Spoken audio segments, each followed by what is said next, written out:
নমস্কার বন্ধুরা, আপনারা সবাই ভালো থাকুন আর আমরাও ভালো আছি। সামনে সরস্বতী পুজো আসছে।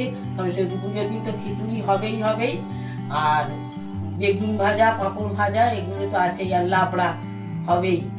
আর আজকে একটু রান্নাটা ঝটপট দেখিয়ে দিই, জলদি করে। ভাত আছে, এর মধ্যে আবার লাউ ভাতে একটু দেওয়া আছে। লাউ ভাতেটা দেখাতে পারলাম না, একটু তলায় ঢুকে গেছে।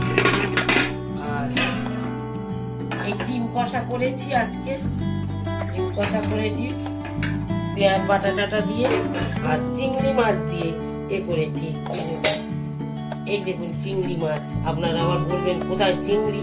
লাউ দিয়ে আলু দিয়ে চিংড়ি দিয়ে সুন্দর করে একটা তরকারি বানিয়েছি। আর এই দেখুন উচ্ছে ভাজা আছে, বেশ কড়মড় করে খাবেন, বেশ ভালো লাগবে। গরম গরম ভাতের সঙ্গে উচ্ছে ভাজা খাবেন, খুব ভালো লাগবে। ধন্যবাদ।